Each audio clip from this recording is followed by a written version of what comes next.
Well, welcome everybody. My name is Josh Franzen. I am your host with the most for all these tech talks, and I am joined in the wings by Paul Falcon, my guru of all things tech. Welcome to our tech talk for Q3. This is a very special one. We have some great guests to joining us today and personal friends of mine that I've known for almost 10 years. So I'm excited to be here. But welcome to Raise Money Smart Kids, the path to financial confidence. We're going to be joined by John Lanza, the chief money mammal at Sniggle Zoo, and I'll give you guys a short bio and then I'll let him introduce himself and then take over because that's who you're here to join and see today. Uh, but before we get started, a couple of housekeeping things. We will be taking questions, so please feel free to use the Q&A feature that should be at the top of your toolbar there. We also have the chat feature, and we'll be using both through this webinar today. And then I'm going to read this lovely little disclaimer for y'all out there. The content shared in this webinar should not be considered as financial, investment, or tax advice. Before making any investment or financial decisions, please seek advice from professionals like personal financial advisors, tax advisors, or other experts who can provide guidance tailored to your specific financial situations. Insurance products are not insured by the NCUA and are not a deposit, product, or other obligation of or guaranteed by Texans Credit Union. And by registering and joining this webinar, you consent to sharing your information with the event organizers and presenters. You also agree to receive communications from Texans and its partners and adhere to the credit union's social media policies and social media guidelines. We are insured by the NCUA Equal Housing Number NMLS number 530654. For everyone on the call today, your information is just staying here with Texans. So I just want to share that with all of you here. We are not going to be sharing that with John today. So other than that, let's get to the good part. So our speaker today is John Lanza. He is in Southern California. He is also the author of Art of Allowance, a short practical guide to raising money smart, money empowered kids, and the host of Art of Allowance podcast. If you guys haven't checked that out, I totally encourage you to do it. John brings on a lot of great guests, covers a lot of great topics. He is also the CEO of Sniggle Zoo, which created the Money Mammals and the Art of Allowance program, something used by financial institutions across the United States to help raise money to smart kids. And John is also an expert on youth financial literacy. He's appeared in the New York Times, Los Angeles Times, Wall Street Journal, CU Broadcast, and CU Insight. And he and his wife work together. She is apparently the OG Money Mammal. And then he has two daughters who helped inspire his work to raise money smart kids and to help parents, grandparents, guardians, uncles like me talk money to kids, because we all know that that's not the easiest subject to broach and is sometimes a difficult conversation to have. But guess what? It doesn't have to be difficult. And without further ado, I will turn it over to my good friend, John Lanza. Well, thank you very much, Josh. Is everybody hearing me okay here? All right, let me share my screen, and there we go. Are we seeing the screen? Can I get a holler, heads up, yes, we're good? It looks like we're good. Okay, it looks You're good, good. John. Fantastic. Well, again, hello, and I'm John Lanza, and I'm excited to have you here for this Text Talk.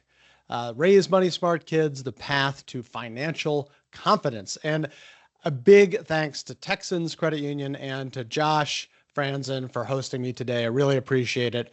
He's been a longtime supporter, and I'm really excited to give this talk for this Texans Text Talk. Now, this talk is really designed for parents of all ages, whether your little one is still toddling around or your teen is already rolling your eyes at you.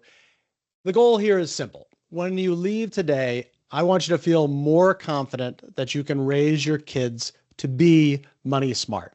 And I think you'll come away with some practical, doable steps to guide your kids on the money smart journey. So let's start with a quick gut check. On a scale of 1 to 5, 1 being I don't know what the heck I'm doing. I really need some help. And 5 being, I totally got this. I'm just looking for some pointers. How confident are you right now about raising money smart kids? Can you drop that into the chat? Because I want to just see what everybody's. Okay, here we go. Great. Okay, there we go. See some 2s, some 3s. Oh, I see a 4. Impressive. Very nice. Okay, keep those going in the chat. This is good. And I appreciate all the feedback because sometimes when you're doing these webinars, you just never know what's going on in the ether. I can see people out there, and this is great. I see Anthony's got a 5. That's fantastic. And I see a few 1s and 2s. Excellent. Well, this is great. And we'll come back and we will revisit this a little bit later as we go through our talk here. So I want to start with why I'm here talking to you today. Josh gave you a little bit of insight, but it's really these kids. So the 2 girls on the outside in yellow, I don't actually know who the kid is in the blue, but those are my 2 daughters. I call them my Lanza ladies. And years ago, when they were in those little soccer uniforms, more uniform than child, my wife and I decided we wanted to raise them money smart. Oh, and here are the Lanza ladies today, all grown up. And as my colleague in money smartness, Robin Tobe, likes to say, they're mostly money smart. So why did my wife and I want to help these kids when they were younger? Well, I worked in entertainment and right out of college. And I learned, I'm here in Los Angeles, like Hollywood.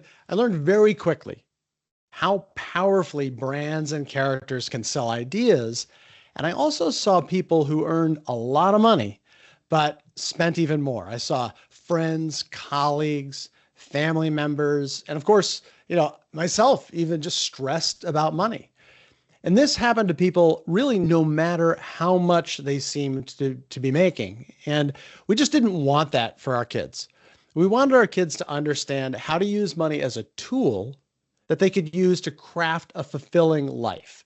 Because while money may not be able to buy you happiness, lack of it will almost certainly buy us misery. And that's why my wife and I came up with this idea of the Money Mammals. It's to get kids excited about something other than spending. It's a brand and characters just dedicated to developing money smart habits and showing that saving money can actually be fun. In fact, the Money Mammals mantra is, we'll share and save and spend smart too. That is the extent of the singing I'm going to do for you today. But a funny thing happened in this process, in this journey, is that parents would come up to me and they'd say, oh, my kids love Joe the Monkey and Pigs the Bank and Clara J. Camel and how they're helping their kids to get money smart and to save and share and spend smart. And then they'd say, do you have a Money Mammals for a 35-year-old? They'd come up and say, do you have a Money Mammals for a 40-year-old?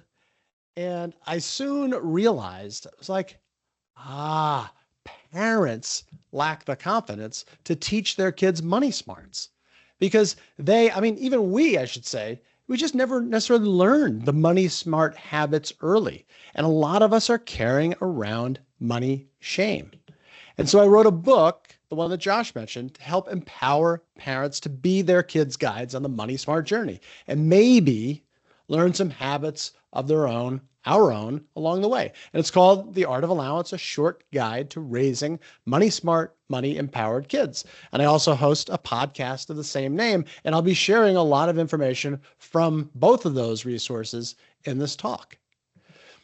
So now that you know why I'm here, let me tell you what we're going to do today. I'm going to walk you through 3, let's call them playbooks. So one is for little kids. We'll call them the starters. One is for preteens, we'll call them the builders, and one is for teens, the launchers. And there'll be material for parents for all these different age kids. And along the way, I just want to show you how these playbooks set kids on a path toward 3 lifelong money habits that will guide them forever. So let's start with the little ones, ages 4 to 8. We're calling them the starters. So I read David Owen's book, The First National Bank of Dad, which I highly recommend, and it profoundly influenced me. In the book, David describes this system by which he raised his kids money smart. And David, I was fortunate enough to have him come on the podcast. And when he joined me for a conversation on the Art of Allowance podcast, he said, kids need control over their own money. And this really became a guiding principle for my own program. And we're going to return to this throughout the talk. Kids, in fact, all of us, learn primarily through our own experiences. Experience is the best teacher. In other words, kids don't learn money smarts from lectures. They learn it from having their own money and making their own money choices. So we start early by getting money into their hands and by using 3 jars to emphasize the importance of making money smart choices. We call the jars share, save, and spend smart. We use clear jars, not piggy banks. Why clear? Because they can see the money, and it's a metaphor for having open conversations about money. And we use the spend smart rather than just spend as a jar because words and intention matter. We don't just want to spend. We want them to be spending smart. We want them to be thinking about making good money choices. So this is the starter allowance. You set up your 3 jars. You provide them with an allowance every week, $5 a week for a 5-year-old, $1 per week per age of your child. It's a good rule of thumb, as is starting at 5 years old. Here's how our suggested allowance starts. It's take that allowance, $1 goes in the share jar. This is starting the habit of charitable giving. 1 goes into the save jar. This is starting the habit of paying yourself first. And $3 goes into the spend smart jar or any of the jars. This is discretionary money. They control this money, and we want them to be thinking about how they're going to use it. Spend smart, share, or save. An important part of this for all ages is mistakes are part of the process. It's just better that they blow $5 now on slime than like $500 later stuck on a credit card.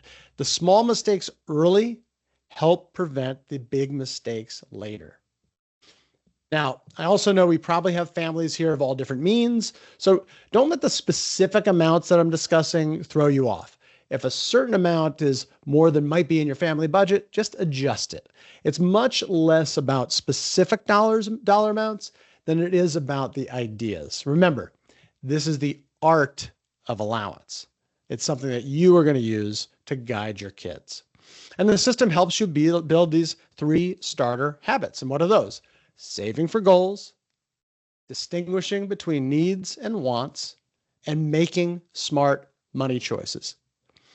I think it's useful to think of these as kind of training wheels for the lifelong habits that we eventually want our kids to adopt as they get older. And we're going to discuss a little more in detail later. And these are the idea of spending less than you make or living beneath your means. We like to call this means living, or saving a portion of everything you make. Again, paying yourself first, portion saving, and then investing long-term and avoiding speculation. And we call this long investing.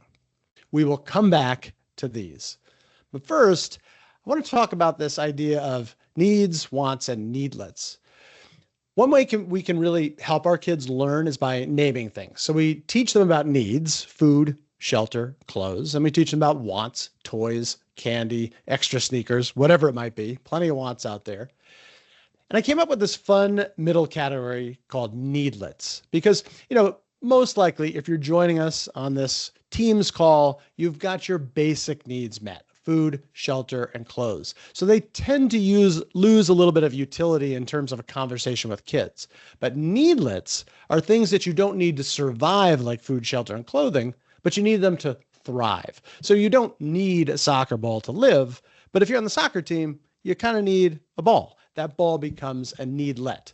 And the idea behind needlets is this something that makes your conversation a little more playful, a little more sticky, and a little more useful with your kids. Incidentally, I just want to say, we started our younger daughter, so our older daughter, we started at 5, but our younger daughter, we started at 4. You know why? Because she was seeing her older sister get an allowance and wanted one herself. I mean, this stuff happens all the time. And it's all right to do things slightly different with different kids. I mean, one thing we all learn as parents, our kids are wildly different, and the art of allowance gives us permission to treat them differently as well, as long as it's done fairly. And you can even use we have this thing called an allowance launcher to help you get started with this if you're in the starter phase. And we'll explain how you can get that at the end of this talk. It's a great way to just kick things off. So let's just talk about some tactics. These are like actionable, doable things that you can do right now. Starter tactics include: one is saving for goals. So this is really powerful. When you start an allowance, particularly if you've been pretty loose with giving your kids money or indulging them in whatever they want, buying them whatever they want, you're almost certainly going to run into a tantrum or two when you start your allowance, because now the money has been shifted, the control of the money has been shifted to them. And while a middle of target meltdown might be painful to endure, there's a natural, powerful fix that you can employ, which is goal setting. So my older daughter once set a goal for a scooter. I read about this in the book. She pasted a picture of that scooter on her save jar, and that happened. And we actually were in a Target, and she realized she wanted it. She did not. I asked her, "Do you have enough money?" She didn't. So when we got home, we set a goal for it. And every week she got closer to that, every week at allowance time. And the idea was that putting that scooter on the jar incentivized her to save more. And that scooter ends up being more empowering when she buys it than anything we would have bought her. And the point is, when it's their goal, they're motivated. And the other thing that happens with an allowance is by shifting the locus of control to them, you end up saving money because they're much more thoughtful about using their own money than they are about using your money. And we use the thing called, you might have heard this before, this idea of SMART goals. SMART is an acronym for specific. It was a scooter. Measurable, how long did it take? And we put all this on the jar. Is it achievable? For a first goal, you don't want it to take a year because kids are kind of tune out. You want it to be relevant, which it will be because it's their goal. And then time-based. We calculated how long it would take based on how much you could save each week. On my podcast, I spoke with the host of Stacking Benjamins and dad of two, Joe Saul Sehi, terrific podcast. And he shared the story of his daughter purchasing, I forget what she purchased, but Joe was not thrilled with the purchase, right? And this is going to happen to any parent who's seen a kid purchasing something will run into this. And he had committed, though, to giving her the opportunity to learn through her own experiences. So rather than put the kibosh on the purchase, he made a note to himself, and he asked her about how she felt about the purchase 2 weeks later. And it turned out she regretted wasting her money. We call this the circle back technique. Now you'll notice Joe didn't stop his daughter from making the mistake because experience, even bad experiences, are a great teacher. And the regret was more powerful than a lecture because she feels it. And also notice how Joe didn't fight the battle in the store. He saved his energy, circled back, and let his daughter learn from her own regret. Another idea is the bedtime money minute. I learned this from Tom Henske, who's the author of Total Sense. And he said, like, it lights out. Ask some questions of your kids. And his whole approach is about asking questions like, what money choice do we make today? What could we do differently? The idea here is to start encouraging reflection about the use of money, not lecture, just conversation. And really, this emphasizes a core aspect of starting an allowance early, and that's to begin an open and ongoing conversation about money. We're all working to break the societal taboo that keeps many of us from talking about money. And that's why I'm really glad all of you are here, because we're part of this process. Another idea, create a family share jar.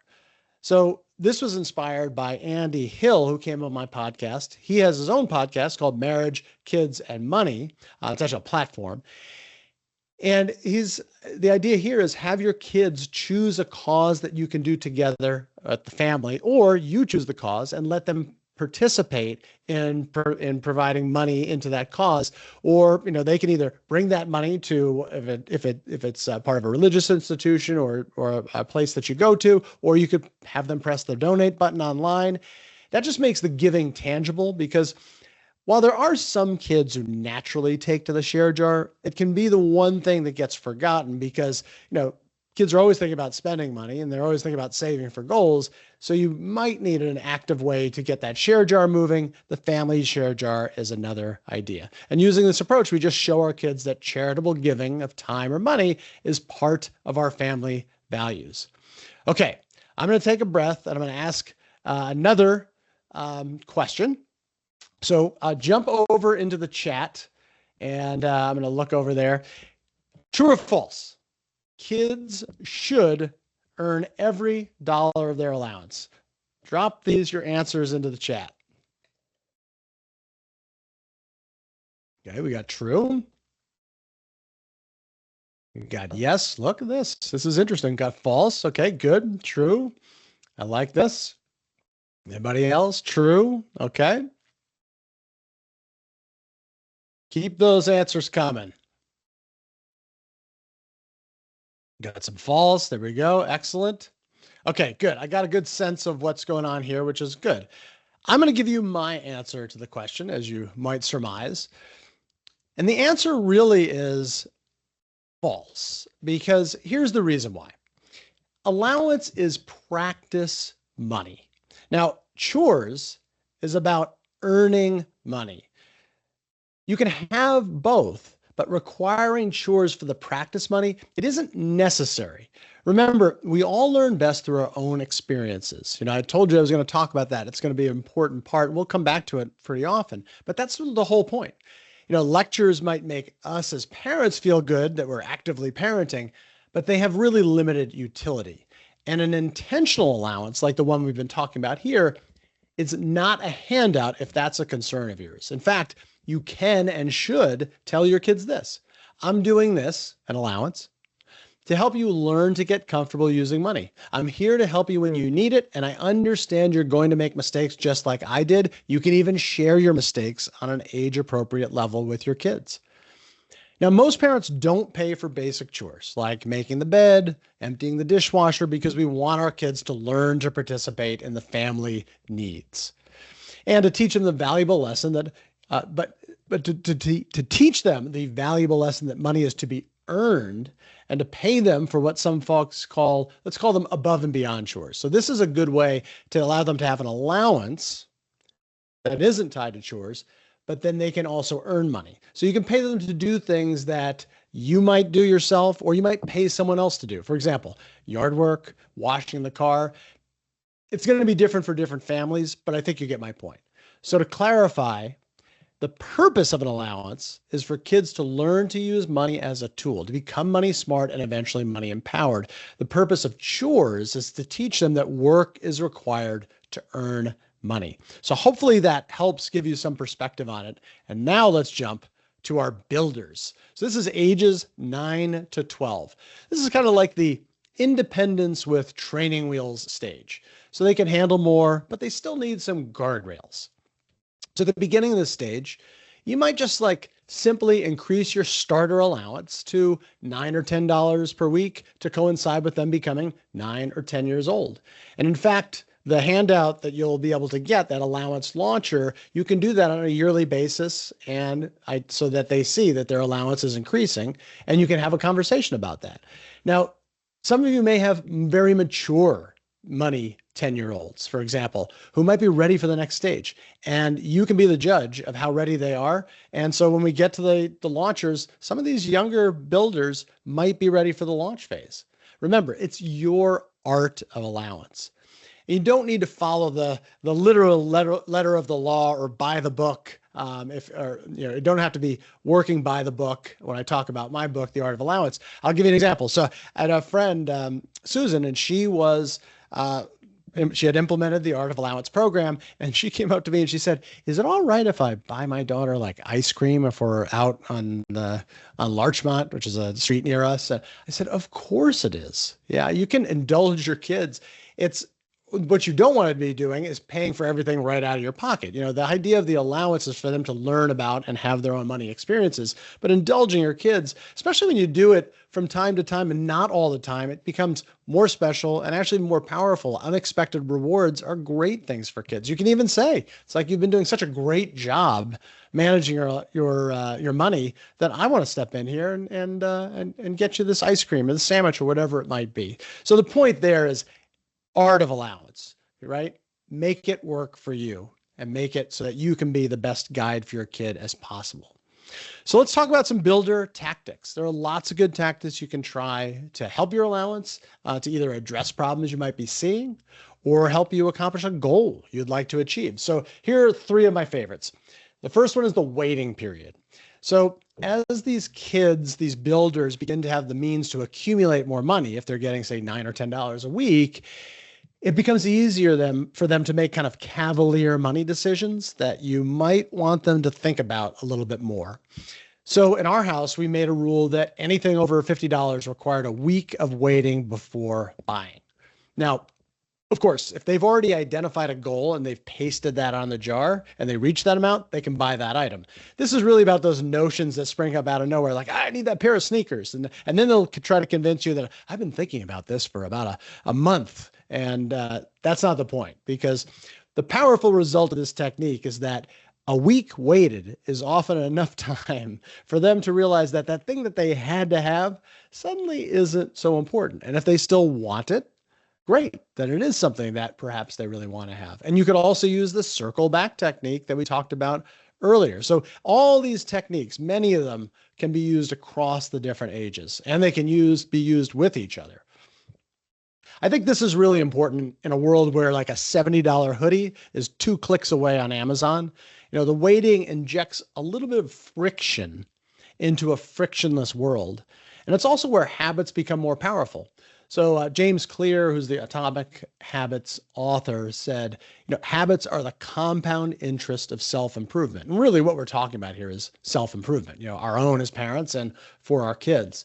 And whether it's waiting a week before buying or matching their save jar, what feels small now compounds into lifelong discipline later.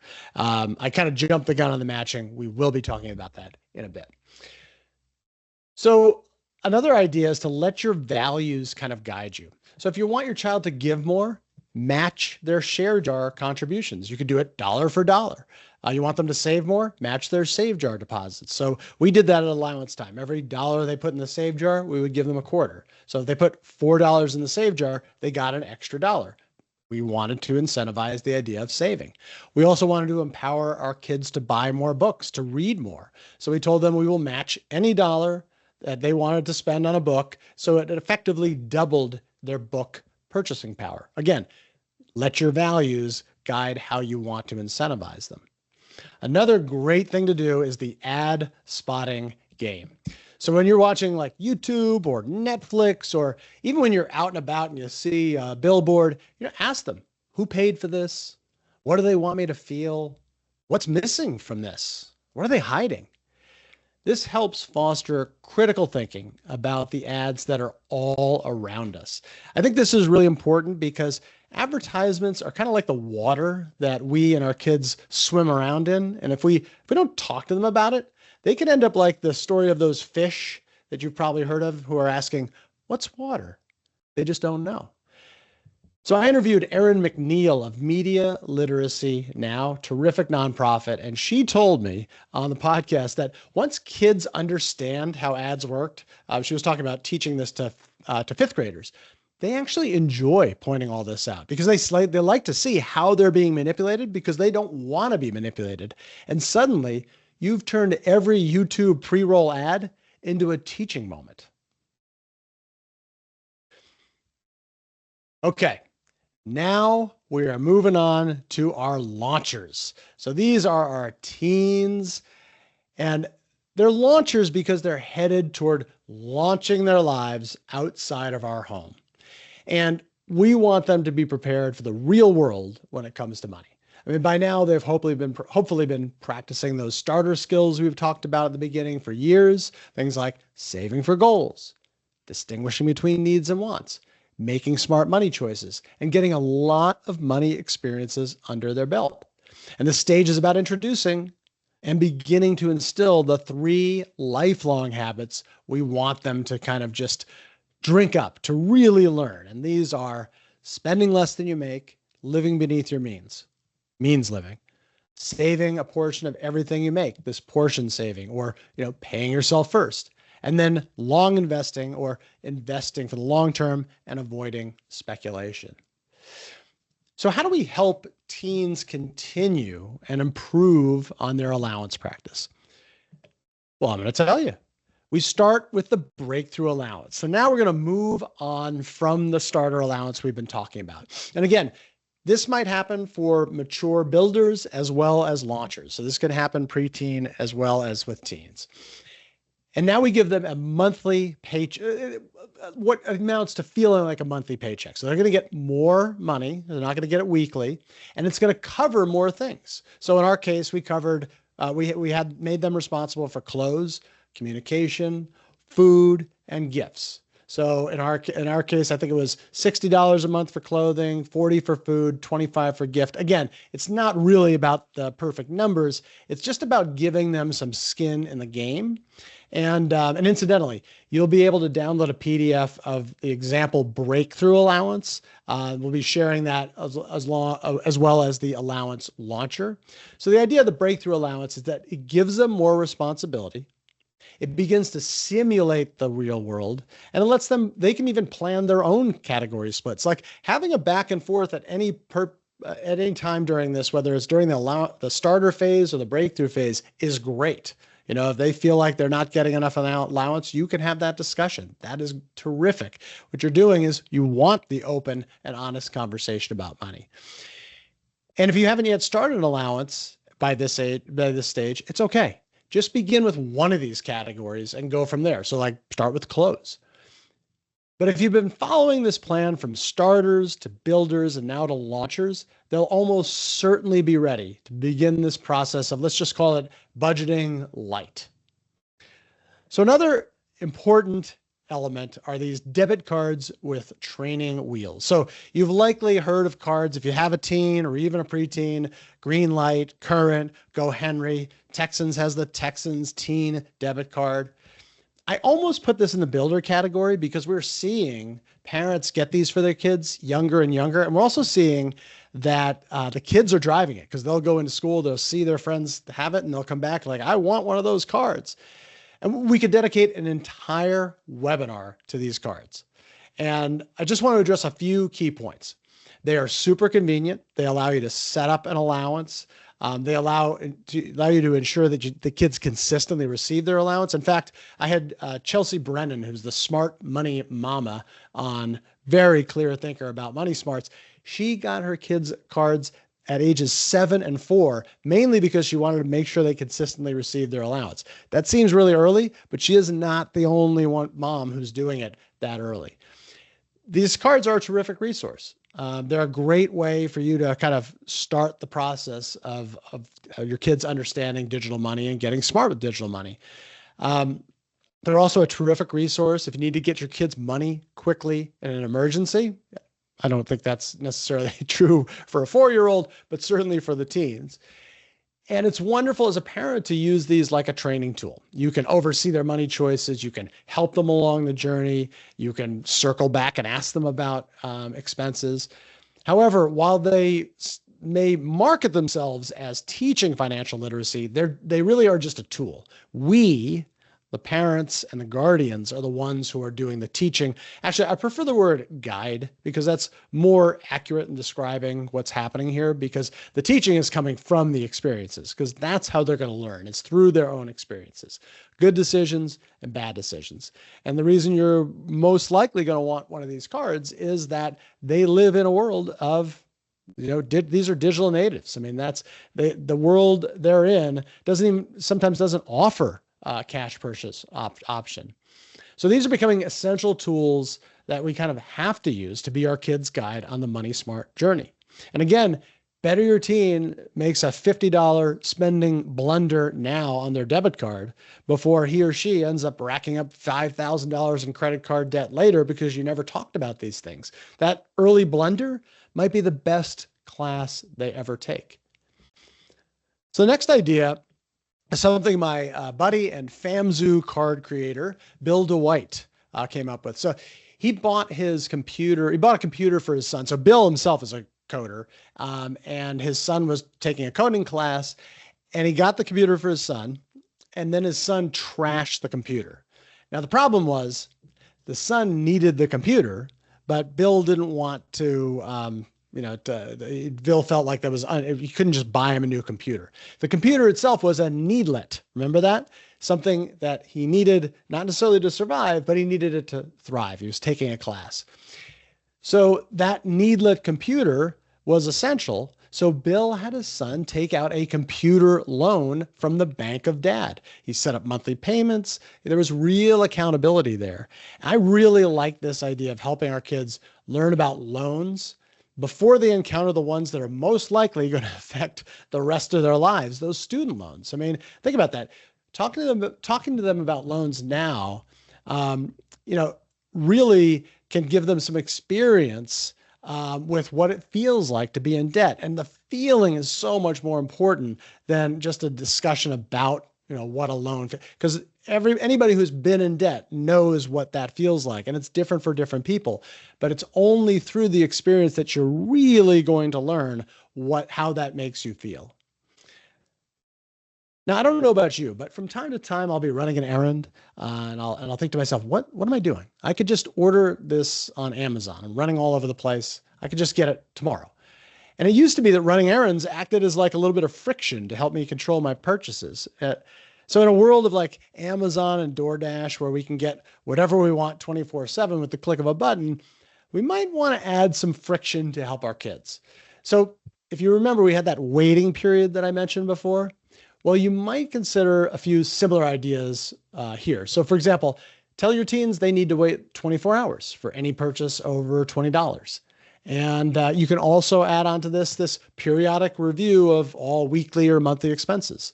It's kind of like an alternate take on the circle back technique, where you can discuss the purchases and whether there might have been opportunities not to make some of the purchases that were made.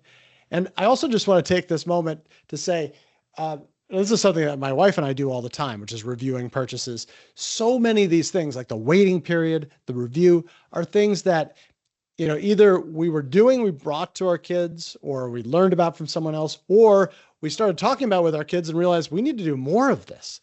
And that is one of the wonderful parts of the Money Smart journey, is how we feed each other. The kids help us, we help the kids. We're on this journey together. I'm just going to check the chat, make sure everything's going well. Good. All right. And let's move on to investing. Okay. So this is something that's going to come up in the raising of your kids to be money smart at some point. I remember my daughter wanted to invest in a stock. And so as a soccer player, she naturally chose Adidas. It did well. But what we did is, when she went to sell that stock, we compared it to, as an example, a Vanguard Total Stock Market Index Fund. So this is not actively managed, and it's just following the index. And that fund actually performed even better, and certainly with less risk, because it's not just one stock; it's every stock in the United States. And the lesson here is that boring investing beats exciting speculation over time. And a couple of years later, my daughter's friend said he was making like a killing in crypto, or it may have been some other investment. And so she asked me about it. Should I do that? And that was my chance to just kind of explain, like, maybe, you're going to have to do your research, but if it's exciting, it's probably speculating and not investing, right? And what we want to do here with investing is, if they're interested, we certainly want to encourage this, but we want to inoculate them against what I like to call the investment advice industrial complex. The complex is everywhere. Like for us adults, it's CNBC and people making these bets that that very often don't pan out. Friends, their friends, your favorite crazy uncle. I mean, everyone seems to have some kind of hot stock tip, and they never tell you about their losers.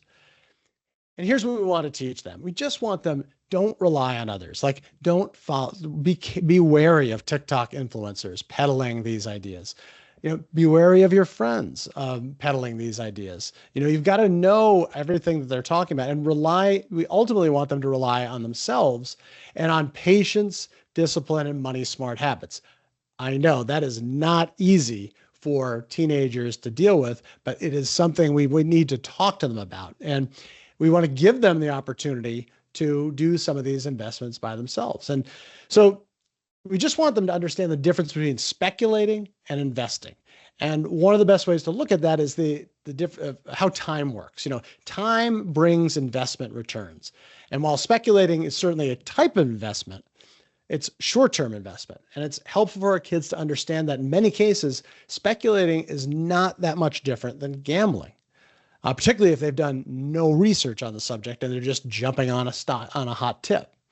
Now, if our kids are insistent on speculative investing, we can introduce them to what the intelligent investor Jason Zweig from the Wall Street Journal likes to call mad money. Just take a tiny portion, like 10% of those investing funds, and have a little bit of speculative fun with it. That's okay. So I was really fortunate to interview J.L. Collins, who is a much wiser investor than I am. He is the author of The Simple Path to Wealth. Actually, my wife introduced me to this book, and I had him on my podcast with his daughter because J.L. writes all his material for his daughter. She's now an adult. And he was really the inspiration for the habits that we've been talking about here and about instilling in our kids, because J.L. is an expert investor. He has spent decades trying to beat the market. And in the end, he realized that habits matter more than hot stock tips. And here are a few bits of wisdom that JL shared in his book. 1, you can't pick winning stocks. Don't feel bad. I can't either. The market always recovers, always. And if someday it really doesn't, no investment will be safe, and none of this financial stuff will matter anyway. Yes, maybe he was talking about the zombie apocalypse. And you'll recall there's research that shows like 20% of fund managers outperform index funds in any given year. But if you push that out 30 years, it drops to less than 1%. Statistically speaking, that is a rounding error. So we have to be very wary of active management. And one of the best tools to kickstart long-term investing is through a Roth IRA for our kids. So if your teen works a summer job, contributes even just like $500, that money can grow substantially by retirement. That is the magic of starting early. And again, we could have an entire webinar about this subject. But I'd say one of the most useful rules of thumb when it comes to investing and with talking to our kids, if it's exciting, it's probably speculating. It's not long investing. Long investing is boring. It's also powerful, very powerful. All right, so let's make this all actionable as we start to wrap things up here. Tonight, download the allowance launcher or download the breakthrough allowance. And we will send you that information. You'll be able to download both of those through the links that you get sent after this webinar. This week, start or upgrade your allowance system. And then this year, graduate your child to the next playbook stage. So, your starter to a builder to a launcher. Or if you want something even easier, just ask your child one question tonight. What would you do if I gave you $20 right now? And you could probably all think of interesting questions. I think it's really good to do it through questioning versus any kind of lecturing, asking those questions and seeing what they think and then having a conversation about it. Because again, this is so much about conversations, and these conversations will surprise us. Allowance it's not just about money. It's about habits. We'll share and save and spend smart too. I saved you from the singing on that one. And I hope you see now that we're not just talking about raising money smart kids. We're talking about how to raise kids who know how to use money as a tool to become money empowered and to use money in a way to live a fulfilling life. And every kid's going to be different. Every kid within every family is going to be different. We begin with those 3 starter skills: saving for goals, distinguishing needs from wants, and making smart money choices. We start early to kick off an ongoing and empowering lifelong conversation about money. No more of this, no more that money discussions being taboo. And we build towards those 3 lifelong habits: means living, portion saving, and long investing. I just want you all to know we can all be our kids' guides on this money smart journey. And these habits will compound in the same way that our assets do when we invest for the long term. And we can all be our kids' guides. And when we provide them with a purposeful, intentional allowance, we allow them to have their own money experiences, discover how to using that money makes them feel. And these experiences and even these mistakes, these all can compound into a lifetime of financial confidence tomorrow if we are their guides through the journey. So remember where you rated yourself at the start, 1 to 5. I'd love to know, do you feel like that's increased? I'd love to see some of the numbers there. Let me pop over to the chat and see if you're feeling better. And if you don't want to put it, there we go.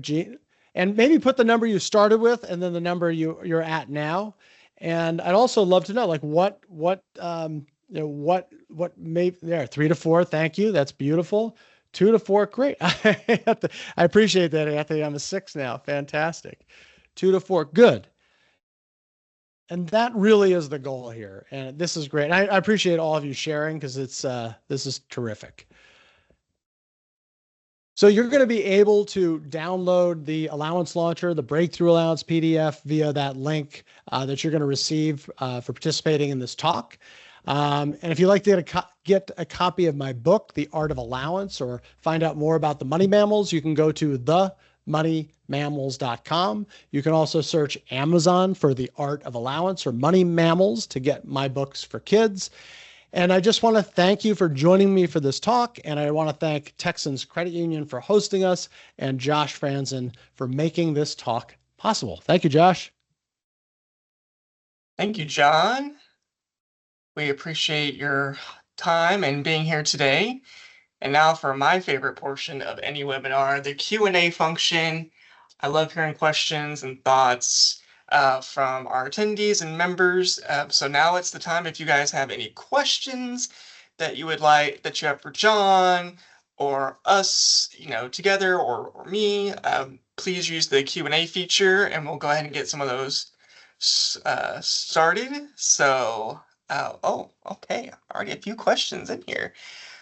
All right, so first question is, have earnings been considered as an element in breakthrough allowance, and could that be an avenue to understand taxes, or should that be a conversation that comes before or with the first job paycheck? So earnings, job earnings, I assume, right? Yeah. And I think, as soon as they're getting their first paycheck, you're going to have that tax conversation because there's going to be potential tax implications. Is that so? Can you read that question again? Because I want to make sure that I'm not missing a point of the question. Yes. Have earnings been considered as an element in breakthrough allowance, and could that be an avenue to understand taxes? Or should that be it? Yeah. Yes. So the earnings are not part of the breakthrough allowance. It's a very good question, and you can adjust the allowance based on the earnings. Although you do want to be careful because you don't want to disincentivize your kids if they are finding a job. You can provide them with an allowance to help them out on, say, the communication side, maybe some of the clothing. But I think that with the job is the natural place where the tax conversation comes in.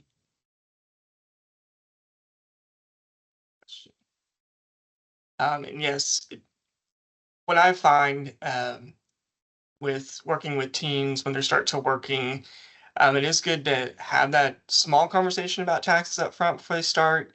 I'm sure many of us on this call have had our paycheck shock because we think, oh, I'm going to get, $7.25 an hour. I work 10 hours. I get this much money. And then you get your first check and it's not that amount of money. And then you have to have that discussion. So Yeah. And a lot of the kids that I work with in schools and community groups, they understand taxes, like they know what the concept is. It's just until it hits them, Yeah.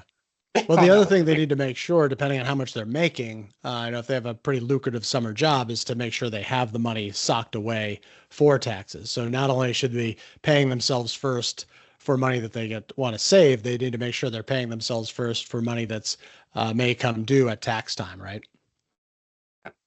I see Anthony Mitchell. I see where do you stand on kids getting actual bank accounts? I mean, certainly having a savings account makes a ton of sense, and particularly if there are savings accounts that offer kind of higher interest. That's a great thing to look for. And Oh, when you then, say pay yourself first, what does this mean? The idea that's a great question. So the best way to pay yourself first is that it's that anytime you get a paycheck, that money is getting the easiest way to do it is to automatically have some amount of it deducted and put into your either investment account or savings account or whatever account it might be. That's the idea, is that you think about paying yourself first before you do anything else. So even before you say necessarily paying your bills, because we always think of you got to pay your bills, you got to pay for paying yourself first. The idea is that you're always thinking about your future self. Like we're trying to be as kind as possible to that future self. Does that answer the question, Esme? yes. Great. Another question, John, is in your opinion and on your expertise, how long before we should start seeing some results? And then this follow-up is what has happened in the past is that the kids get bored, in quotes, of doing chores and would rather not earn any money. Yep. Yeah, well, this gets at the reason why I don't think you should tie the chores to the chores and allowance because I think the allowance itself is its purpose is to give kids experience with money, particularly for younger kids, right? So to give them experience with money, saving for goals, all that kind of stuff that we talked about. And that's why if you pay them for, yeah, if you start paying them for chores that they can't decide not to do, like for example, if you require them to empty the dishwasher or make their bed, if you pay them for that, and then you kind of are setting us up something where they could opt out of it, and they really can't opt out of it. So it's kind of a false choice. So that's why the payment side of things, it's an important lesson that they need to learn, which is work gives you extra, can provide extra money or provide money that you have to earn it. But do that as above and the beyond stuff, beyond chores. And here's the reason that I think this works is that if you have a kid who's got his allowance, at some point, they're most likely going to want something. Not and this isn't necessary, but if at some point they're going to want something that's beyond their allowance, then they're going to be incentivized to do one of those above and beyond chores. They may come up to you and say, oh, "I want to increase the allowance." You say, "Now you got plenty of allowance to help you learn. If you want to do that, then you need to do some work, whatever that might be." Does that help address the question? Please, if there's something that's confusing there, let me know. Let me pull up the Uh, chat here too, so I'm looking at yeah. that. This is a good question, John. What is the best way to manage potential dangerous type purchases when you allow them to make their own choices? And for example, for launchers who want to buy a motorcycle. Yeah, yeah.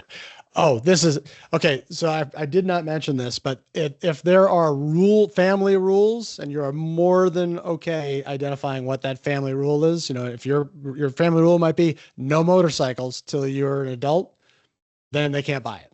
Like there are certainly, I mean, we can all think of plenty of things that we're not going to let our kids buy. That is perfectly fine. It's ideal if we can let our kids know these things, but it can also be done in real time because you may not have thought to yourself to tell your kids that they can't buy a motorcycle until it comes up. But you can. That I would say is very reasonable to say was not something that's part of our family rules. That's for you to decide when you're out of the house.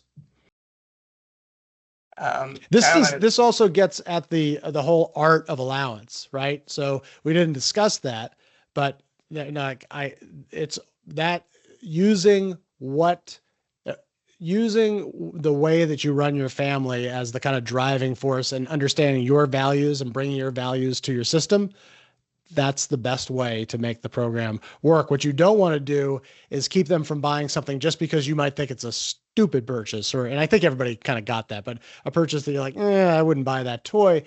You're better off if they have the allowance and they can do it. And, and assuming it's, you have, it's within your kind of structure of the waiting period or whatever you've got set up, letting them make that purchase and learning from that purchase, maybe using the circle back technique. And to add on to that, in my experience working with teachers and other parents, some employ like a timeline. Well, if you buy this now, how are you going to feel about it in a week, in a month, in a year? Yeah. And sometimes that gets the conversation starting, and then your child or teen is thinking, oh, yeah, I may not want to do that, or do I really need that? And, it's just a right good conversation. And then another fun activity for this kind of question, especially for younger kids, is I really encourage parents to let their kids be in control of grocery shopping.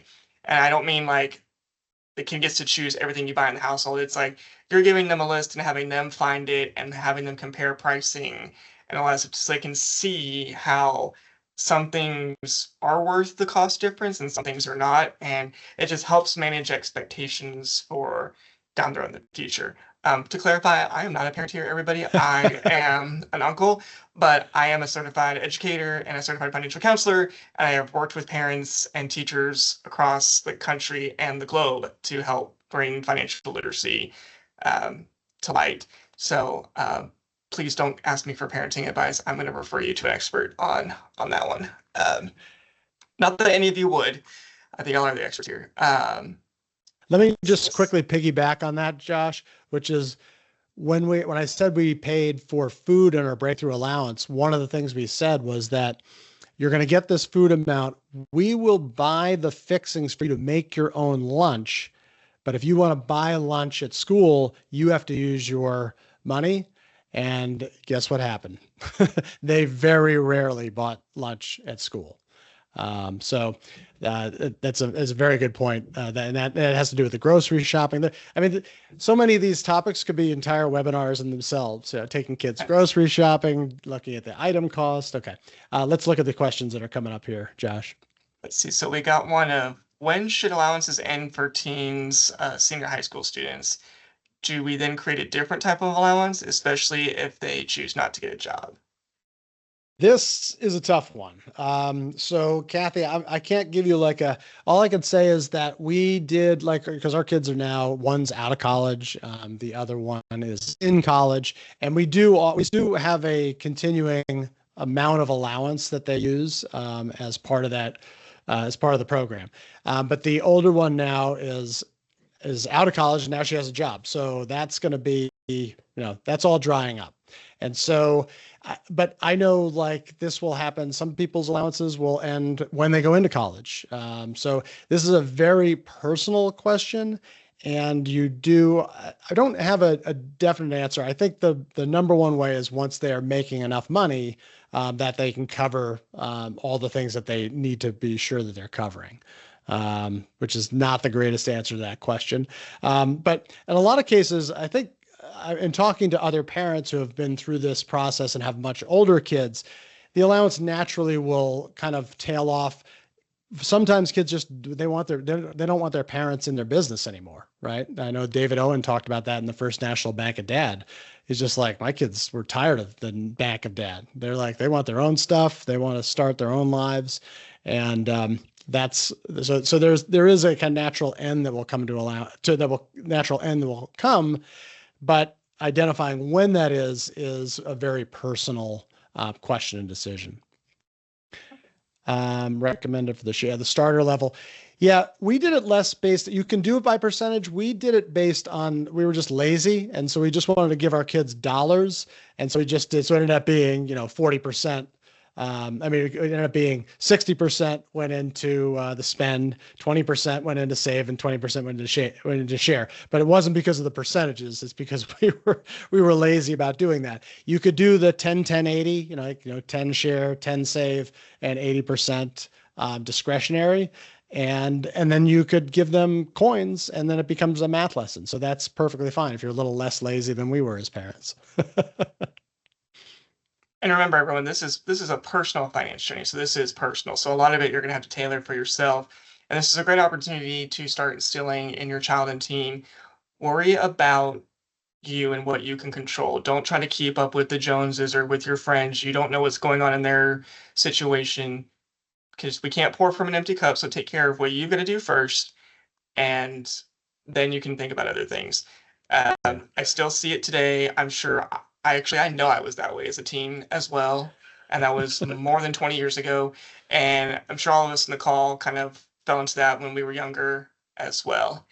Um, all right. If we don't have any more questions, I'm going to thank John again and Aaron in the background. And thank you to Paul, who is also my tech counterpart here. Can't end a text talk at Texans without promoting Texans itself. So we do have resources and tools for kids and teens and parents, for money management, saving, spending, all that kind of stuff. So you're more than welcome to reach out to us. There is our contact information, and then there's my email. It's Josh_Franzen. I know the hyperlink kind of hides the underscore. So if you guys have any questions, again, I am a certified educator and a certified financial counselor. So if you have more questions or more in-depth stuff that you would like more of a one-on-one tailored approach, I am happy to answer those, as well as our staff in our call center and at our branches.